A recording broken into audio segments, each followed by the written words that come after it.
Bonsoir à toutes et à tous et bienvenue sur la chaîne. Aujourd'hui, demain nous appartient Frappe Fort avec l'épisode 2-107, un épisode charnière lourd de tension et de silence pesant, où chaque décision prise dans l'urgence laisse entrevoir des conséquences irréversibles. Avant d'entrer dans le vif du sujet, revenons brièvement sur les événements précédents. La tentative d'enlèvement d'Orso à l'hôpital Saint-Clair a bouleversé tous les repères. Sophia, animée par l'instinct de protection, a agi dans l'ombre pour sauver le nourrisson, tandis qu'Aurore, déchirée entre son uniforme et son rôle de mère, a choisi de la couvrir. Depuis, la menace plane toujours invisible mais omniprésente et le danger semble plus proche que jamais. L'épisode s'ouvre sur une atmosphère suffocante à l'hôpital. Encore sous le choc, Sophia livre son témoignage à Aurore et William. Elle évoque Pedro, le beau-frère d'Esteban, un homme inquiétant capable de violence et surtout parfaitement au courant des lieux. Très vite, une évidence s'impose. S'il a osé s'introduire dans le service, c'est qu'il n'a peur de rien. Aurore veut prévenir Martin immédiatement, mais William s'y oppose. Informer la police maintenant exposerait Sophia à de lourdes poursuites. Un choix impossible se dessine. Protéger un enfant ou respecter la loi. Aurore tranche. Ils vont surveiller Orso jour et nuit, pas une seconde de relâchement. Pendant ce temps ailleurs à 7, la vie continue tant bien que mal. Au Spoon, Alex retrouve Georges fragilisé, suspendu de son travail et à nouveau seul. Une discussion simple, sincère, où l'amitié joue son rôle. Parfois, il suffit d'une présence pour empêcher quelqu'un de sombrer, mais ce réconfort reste fragile comme tout dans cet épisode. La menace, elle ne s'éloigne pas. À l'hôpital, Aurore remarque un infirmier inconnu, un regard furtif, une attitude étrange. Le doute s'installe. Rien n'est sûr, mais tout devient suspect. La peur change de forme, plus sournoise, plus silencieuse. En parallèle, un autre bouleversement se prépare.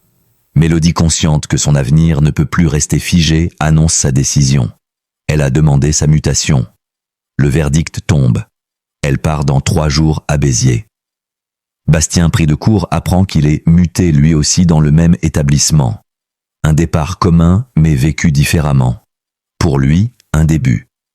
Pour elle, un recommencement douloureux. Leurs regards échangent tristesse et espoir mêlés. Quitter 7, ce n'est pas seulement changer de ville, c'est laisser derrière soi des repères, des blessures et des liens encore vivants. À l'hôpital, la vérité se rapproche dangereusement. Samuel confie à Swazik les détails de la tentative d'enlèvement. Un homme en blouse, un badge médical, une parfaite connaissance des lieux. Pour Swazik, le choc est immédiat. Les pièces du puzzle s'assemblent. Le badge disparu, l'attitude de Pedro, ses mensonges. Elle comprend, mais se tait. En gardant le silence, elle réalise qu'elle protège peut-être quelqu'un de dangereux. La confrontation ne tarde pas. Swazik affronte Alain et l'alerte sur son fils. Mais l'amour paternel aveugle encore. Alain refuse d'entendre, refuse de douter. Le déni l'emporte, laissant Swazik seule face à une vérité qu'elle n'arrive plus à ignorer. Plus tard, le doute s'installe aussi chez Alain lorsqu'il confronte Pedro. Celui-ci se montre blessé, manipulateur, retournant les soupçons contre son propre père. Les excuses tombent, la discussion s'achève, mais le malaise persiste. Rien n'est réglé. Au contraire, au commissariat, Aurore continue d'avancer sur un fil. Sarah tente de la raisonner. Si Pedro est impliqué, Martin doit être informé. Mais Aurore refuse encore. Tant qu'elle peut protéger sa fille, elle ira jusqu'au bout, même si cela signifie franchir une ligne dangereuse. Et cette ligne finit par être dépassée. Martin reçoit un mail anonyme.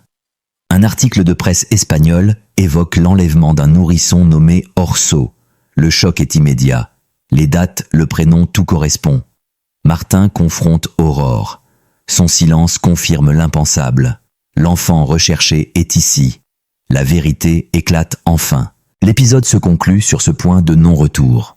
Les mensonges accumulés, les décisions prises par amour, les silences protecteurs se retournent contre ceux qui pensaient encore maîtriser la situation. La loi, la morale et l'amour entrent désormais en collision frontale. À 7, les adieux se multiplient. Les départs s'annoncent et l'enquête prend une dimension bien plus vaste et inquiétante. Une question demeure lourde et glaçante.